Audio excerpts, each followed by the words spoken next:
Argiaren podcastak.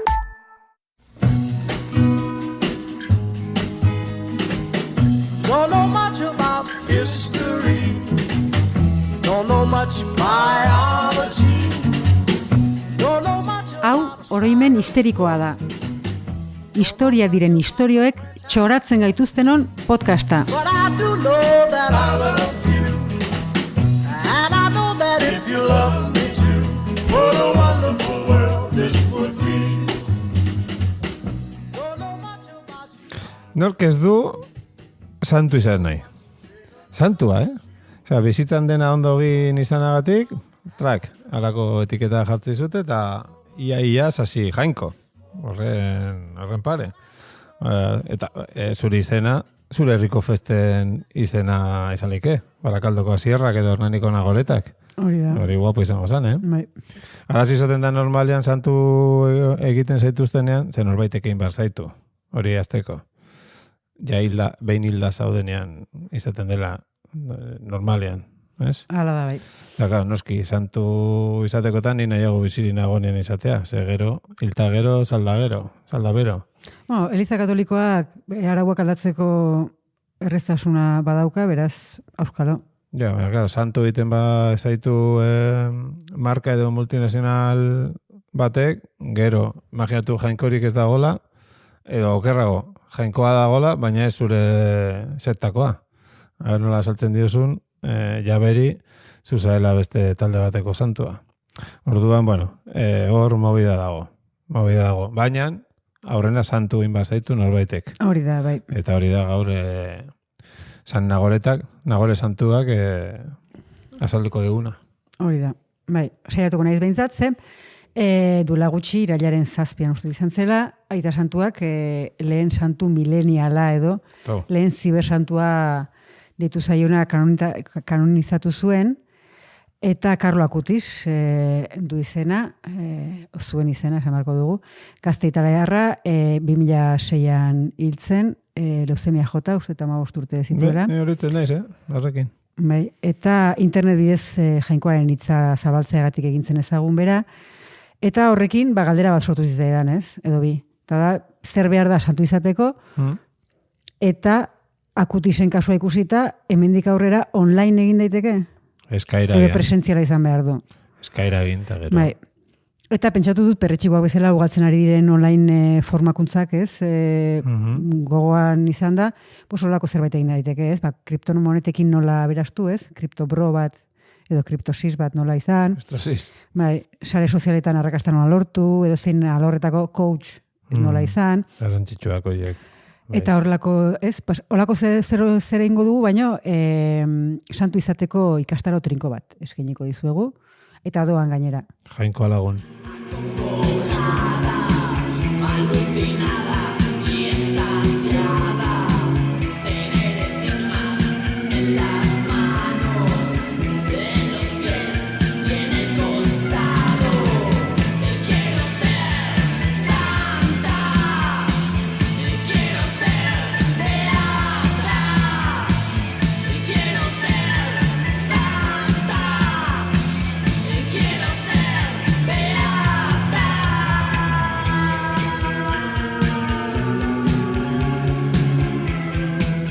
Orduan zer bera da santu izateko? Zer berda? Garai batean, hasieran behintzat, kleroko kide izatea funtsezkoa zen. Bueno. Behintzat 11. mendera arte. Baina gaur egun, esan behar da, ez dela beharrezkoa, laguntzen duen arren. Aurretik alta manda. Baina ez da derrigorrezkoa. Lehen bai, baina esan bezala, 11. mendean, zehazki 1018. urtean, baldintzaura pixka bat aldatzen hasi zen, eta izan zen urte hartan Ungariako Estebe lehengoa erregea. Don Estebe? Bai. Hori da. Ez? Ungariakoa eta Nafarroakoa, ez? Ungariako erresumaren fundatzailea izan zen bera, eta urte hartan esan bezala, 1028an hil egin zen, eta handik mende erdi eskasera, 1083an, abiatu zenaren kanonizazio prozesua, eta modu horretan, santu laikoei, nolabait esateko, ateak zabaldu zizkieten, eta gainera, esan behar da, historiako familia santuenaren historia ere abiatu zela. Ze asko ziren. guztira Hungariako errege familiako 10 kide izendatu zituzten. Santu edo beato. Eta horietatik soilik biziren kleroko kideak, beraz, gehienak laikoak ziren. Yeah. Esan bezala, modu horretan, luzaroan indarrean egon zen santu izateko irizpide hori, ez? Kleroko kide izatea, pues aldatzen hasi zen, ja, ez? Etzen derrigorrezkoa handik aurrera. Ja, mila urte dara magu, santu laikoekin. Ja, beherapenekin. Bai, hori da. Esan beharra dago ere, lehenago goierdiaroan, salbuespen batzuk izan bazirela, baina gehienetan martiri moduan ziren persona laiko horiek, ez? Eta beraz handik aurrera, ez? Hungariako familia superzintzo jende ona. Hori, ez? Kanonizatzetik aurrera, garbi gatu zen botere politiko eta ekonomikoak jainkoari eskinitako bizi osoa, ez? Konbalidatzen zuela. Ez? Eta inoren harridurarako diruak eta botereak laguntzen duela santu titulurako kredituak lortzen. Baina esan dugu, martirizatea goierdiarotik bertatik ja abantaila bat zela, ez? Bide horretan, eta horrek zen nahi du, sufrimendu fisikoa elementu garrantzitsua izan dela, beti, santutze bidean, eta adibide asko daude, oso ezagunak, adibidez Santa Luziari begiak atera zizkioten, eta Santa Ageda Kataneakoari bularrak moztu zizkioten. Kantatu zuen oilarrak, argitzen dira pelarrak, Ageda gure martiriari, moztu zizkaten bularrak. Egun da zanti mamina, benetan egun zamina, goiko zeruan gorde dezala, luzaro neure anima. Bularrak moztu zizkaten eta Euskal Herriak diotza, Solomo luze dutzeri gabe, eman zeidazu bihotza. Motu zizkioten, entza? Bai. San Blasi, adibidez. Ze moztu zioten?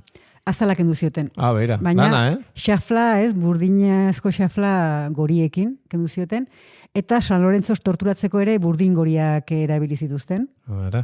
Bai, beraz, garbi geratua torturak kanonizaziorako puntuak ematen dituela, baina ez da derrigorrezko baldintza, hau ere. Bestela guardia zibilak ja santu asko izendatuta izango zituen, ez da? Ez azkenean, hori, santu katoliko, ez, edo esan dezagun, santutegi katolikoko bazkide guztiek, ez zuten muturreko sufrimendu fizikori jasan behar izan, klub esklusibo, edo ezain esklusibo hortan sartzeko. Batzu badira, Bai. Bai. Santutegi potolo do, Bai. Eta esatezun, hori, salbuespen horien adibide da, ikusi dugun bezala, Hungariako errege familia ia osoa, esan dezakegu. Beraz, pobreak bazerate, ni gomendatzen dut burdingoriak erabiltzea, zuzenean. Ja, autolesioa, eta horrela... Bai, denbora horrezteko. Bai. Ere bai, ez? Eta ez daukazun dirua ere, bai. Baina kontua izan behar da, zuk Guardia Zibila aipatu duzu, baina torturatzailea nori izan den. Eliza katolikoak torturatzen bazaitu, jai daukazun. Bai. Eta, nik uste historiako torturatzaile nagusien espaldima da Eliza katolikoa, ez? Dela eta historian zehar tortura jotzeko daukan erreztasuna ikusita, hautagaien zerrenda asko murrizten du horrek. Baina beste elementu bat badago, hau bai derrigorrezkoa dena, eta da mirariak. Hau da, mirariak egitea, derrigorrezko baldintzetako bada. Superbotereak. Bai, edo beste mirariak asmatzeko irudimena izatea. Eta hor adibide asko daude, baina niri gustatzen zait San Martin Porreskoa. Bai. Marveleko ze personajea zen? Bilokaziorako superboterea zeukan. Son Goku?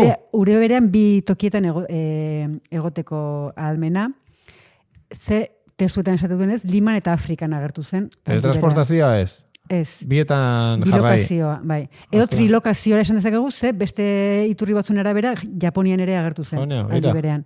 Afrika, Japonia eta Lima. Eta gainera ez bat gela bestean, bestea sukaldean ez. Kontinente... Behin hasita. Bai, hori da. Claro, nan itazti garragan batera egotea, ez? Hori da. Esatezu, ja ben bereizten naizela, Hori, limara. Banitxak, Bai. Beste batean, San Martin Porreskoak berak, bere monasterioan sagu izurrite bat zegoela eta, saguekin zuzenean negoziatu omen zuen, eta beste toki batera joateko konbentzitu zituen. Espero dut, saguek ez izatea bilokaziorako almena, ze bestela, beste leku batera joan, baino, monasterioan ere geratuko ziren. San Vicente Ferrer. Honez egin zuen. Bai.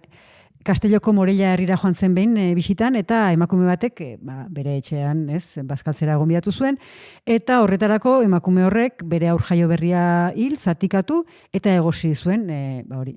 Jaten emateko? Bai, bisitaria jantzen zen. Bai. Eta santuak gozerik ez nonbait, eta zatiak hartu, eta puzle baten moduan muntatu zituen, eta berpiztu egin zuen. Zombi txikia. San Lego. Bai. San Lego, bai. Hori nun ezagutzen, hori moen arteko onena iruditzen zait. Santa Colomba Ionakoak, eskoziarra. Horrek neslakuko mustroa bera mendean hartu omentzuen.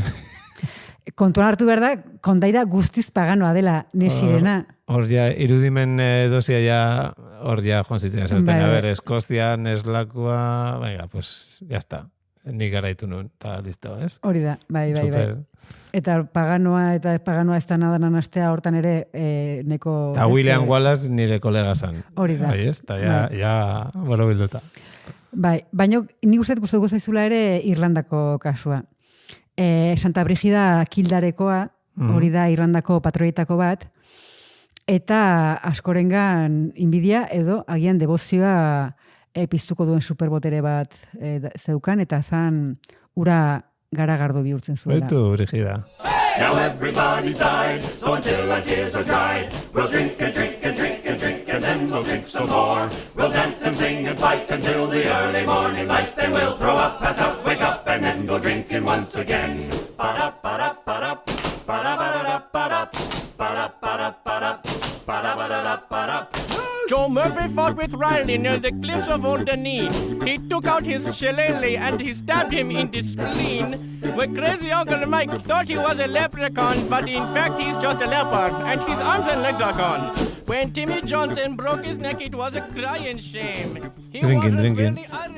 Baina esan behar da, mirari ikusgarri, ez? Eta batzutak oso praktiko horiek, ez? Batez ere irlandarrentzat. Apalduz joan zirela, denboraren poderioz, ez? Eta adibidez, hasieran aipatu duguna, ez? Berriki kanonizatu duten Karlo Akutis esan dugu sarean jainkoaren hitza zabaltzeagatik nabarmendu zela, baina berritxar baten behar dizuet, orain gozta da, Eliza Katolikoak oraindik internet bidezko mirariak ez ditu homologatu. Ez. Eta orduan zer zuten, pues, italiar nerabe gizajoari jarri zizkioten bi mirari, baina egia esan nahiko irudimen gutxiko. Hori salda usteldu gabea, edo, ez? Hori ez? Kristoren prepuzia bezala? Bai. Ez da hori? Ez dakit, kontua da. Eta, lehenengo miraria izan zen, gaixo bat sendatu omentzuela, haren kamisetaren elastikoaren oiala ukituta. Eta gero, hori horrekin, lortu zuten mirari horrekin 2008an beatifikazioa, beatu izatea, baino santu premiuma, eman diote, eta hortarako beste mirari bat asmatu diote, eta beste persona bat ere osatu omentzuen Akutisen hilobian otoitz egin ondoren. Hilda gero, egin zuen miraria? Bai, hilda gero bi mirari egin behar dira. Orain ikusiko dugu ero, eskakizunak zindian, baina bai. Ostra. Baina ikusten dugu gaixoa sendatzarena ez dela batera originala, edo zein telepredikadorek dozena bat sendatu ditzake, saio bakar batean. Ez, hola, eskuap kopetean jarri, korri bat eman, eta listo. Gaiz guztia junda. Baina hala ere badago santa bat, niri bereziko gustatzen zaietena, berez mirari aspergarriak egin arren, ze bere mirariak ere jendea sendatzea zen, baino berezia iruditzen zait. Eta da, igual ez zezu ezagutuko, baino Santa Lidwina Esgidamekoa. Esgidamekoa da, Esgidame herberetako herri bada. Bueno, garai hortan, Holandako konterriko herri bat, eta Holandako konterria Germaniako Erromatar Imperio Santuko parte zen. ze 15. mendeaz ari gera, ze Lidwina izeneko emakume hau 1923ko apirilaren 14ean hiltzen. Esan bezala, emakumea santutzat zuten, ja, hil berritan, eta sendatzailetzat ere bai, 52 urte zituen hiltzenean, eta bere alaiaren hilobia pelegrinazio gune bihurtu zen.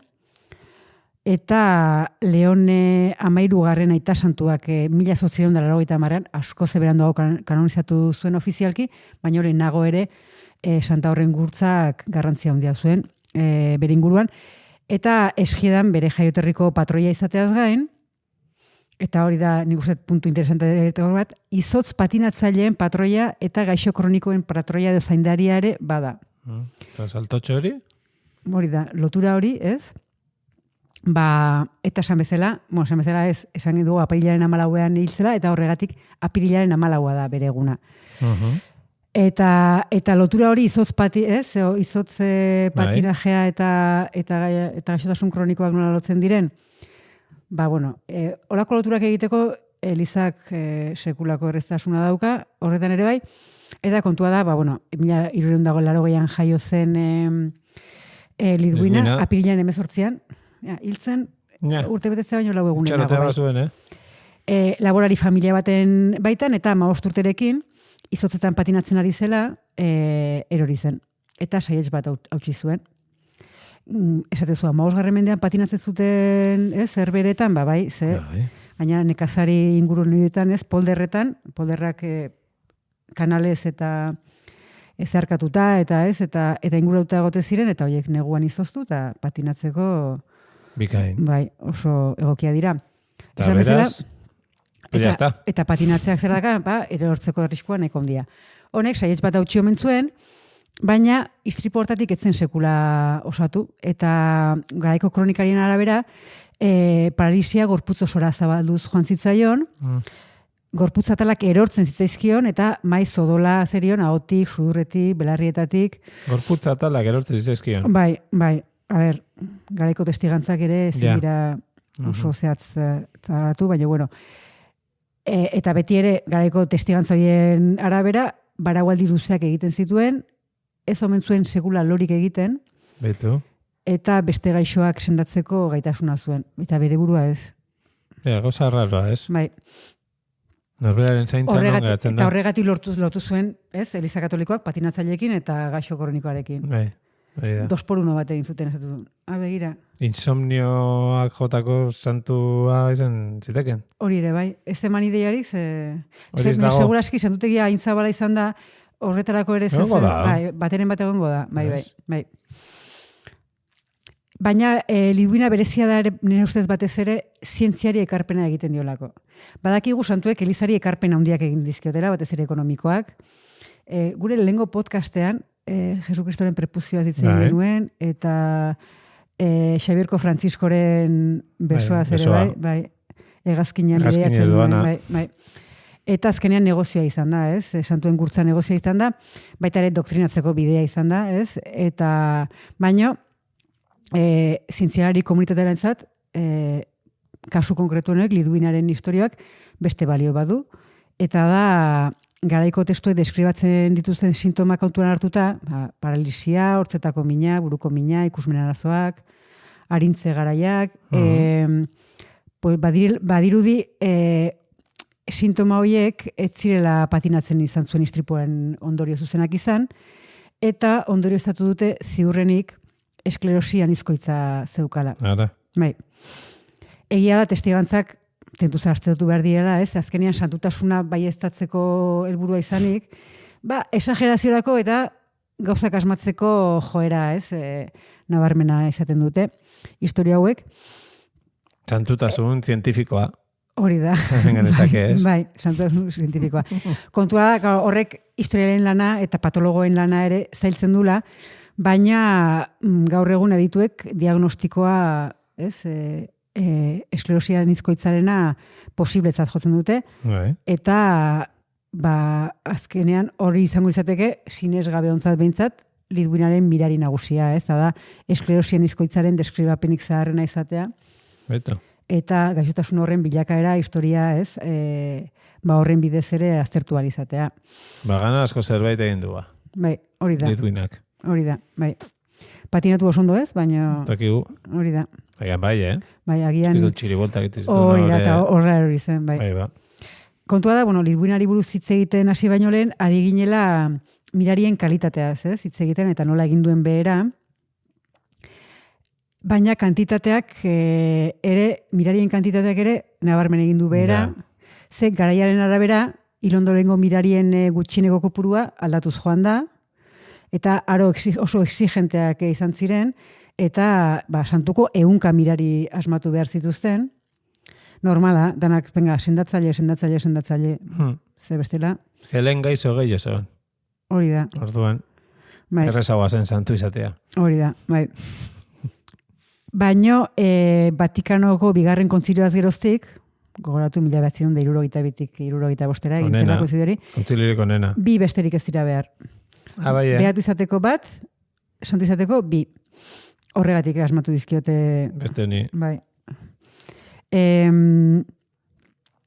Baino, eskakizunak apaltzen badituzu, zer dakar horrek, hautagaien kopurua asko handitzen dela. Gaur egun 2.600 santu inguru ditu Eliza Katolikoak, eta 10.000 inguru beato. 1756an Alban Butler izeneko apaiz batek kontaketa egin zuen eta 1486 santu zenbatu zituen. Horrek esan nahi du 2 mende eta erdi pasatxotan kopurua ia bikoiztu ez, baina asko handitu dela. Bai. Kontuan hartuta noiztik hasi ziren, ez, santuak izaten.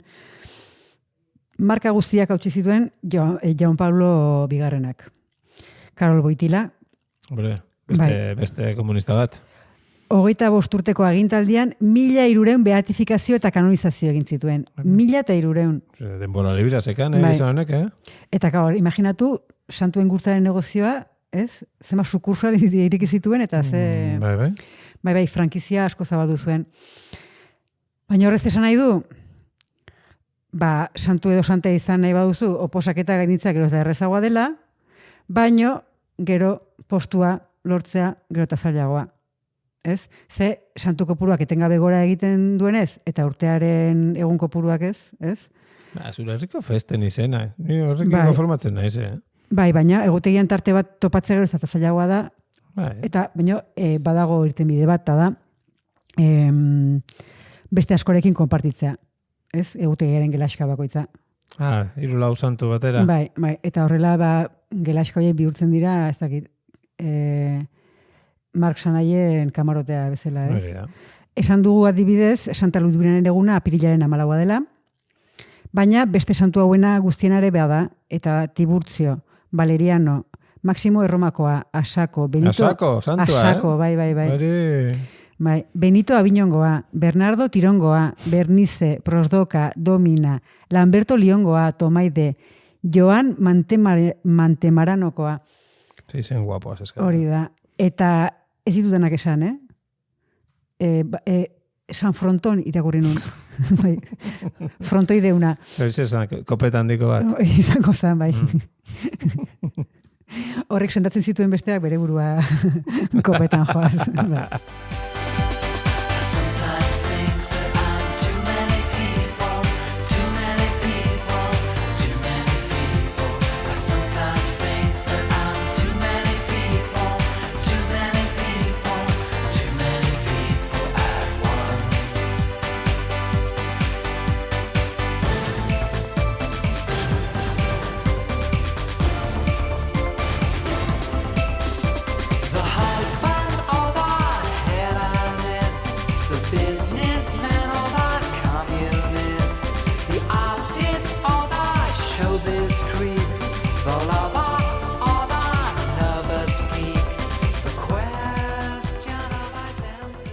Eta horren bestez, Eliza Katolikoak ikusi dugun bezala, komeni bezala moldatu ditu santu izateko irizpideak, ez?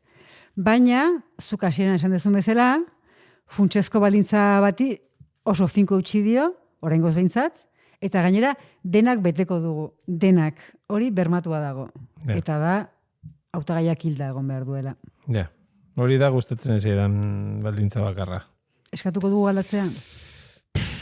Ez dakit, norbera hori da deikatzea kale bat zuri zenean, hola, behin hilta gero. Bai. Ez zertako baina. Hori da. Pues hau, zekira, superbote duna baldin banaiz. Bai, gaina kalarena hori bizirik zaudela eta aparkatzeko lekuarekin. Hori. Argiaren podcastak. Podcast hau libre eta doan zabaldezakegu Argiaren komunitatea osatzen duten milaka lagunek proiektua diruz babesten dutelako. Zuk ere kazetaritza independentea babestu nahi baduzu, egin Argiako kide.